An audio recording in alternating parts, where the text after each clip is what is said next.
ഇവരില്ലായിരുന്നുവെങ്കിൽ ഒരുപക്ഷെ തിരച്ചിലേറെ പ്രതിസന്ധി നിറഞ്ഞതാകുമായിരുന്നു. JCBയുടെയും ഹിറ്റാച്ചിയുടെയും കൈകൾ മണ്ണിലേക്ക് ആഴ്ന്നിറങ്ങി പൊങ്ങുമ്പോൾ ഉറ്റുനോക്കുകയാണ് ചുറ്റും കൂടി നിൽക്കുന്ന രക്ഷാപ്രവർത്തകർ. ഏതെങ്കിലും മനുഷ്യജീവനോ നിശ്ചലമായ ശരീരങ്ങളോ മണ്ണിനടിയിൽ നിന്ന് ഉയർന്നു വരുന്നുണ്ടോ എന്ന ആകാംക്ഷയായിരുന്നു അതിനു പിന്നിൽ. ചൂരൽമലയിൽ ഉരുൾപൊട്ടിയെന്നറിഞ്ഞ് ആദ്യമായി റാഷിദും നവാസും ഷാനവാസുമാണ് JCBയും ഹിറ്റാച്ചിയുമായി ഇവിടേക്ക് കുതിച്ചെത്തിയത്.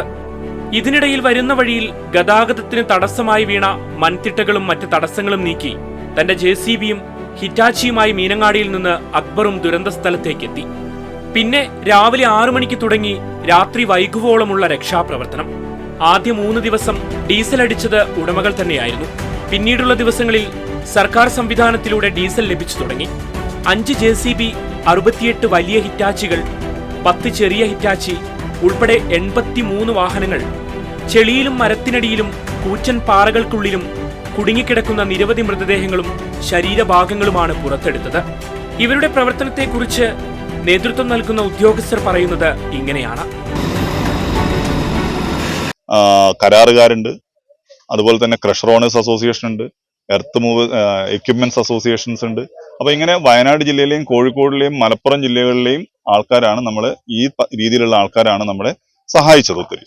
അപ്പൊ ഇവരുടെ ഒക്കെ ഓപ്പറേറ്റേഴ്സ് ഈ 31-ാം തീയതി വൈകിട്ട് അല്ലെങ്കിൽ രാവിലെ തൊട്ട് ഇവിടെ ഈ മണ്ണിനോട് മല്ലടിച്ച് നിൽക്കുകയാണ്. വെച്ചാൽ അവര് കാണുന്ന കാഴ്ചകൾ ഭയങ്കര ഭീകരമായിരുന്നു.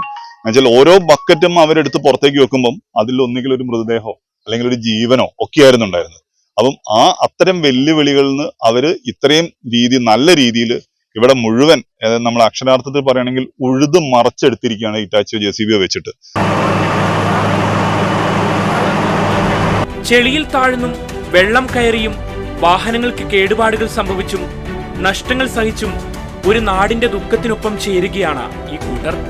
Consumer equipment owners association, tipper owners welfare association, Tamil Nadu, Coimbatore, Erode മുനിസിപ്പാലിറ്റികൾ, ദേശീയപാത അതോറിറ്റിയുമായി ബന്ധപ്പെട്ടുള്ള ഇരിക്കൂർ, ഊരാളുങ്കൽ സൊസൈറ്റികൾ, Malappuram, Mukkam, Kozhikode quarry and crusher association തുടങ്ങി നിരവധി മേഖലകളിൽ നിന്നാണ് ദുരന്തമുഖത്തേക്ക് വാഹനങ്ങൾ എത്തിച്ചു നൽകിയത്.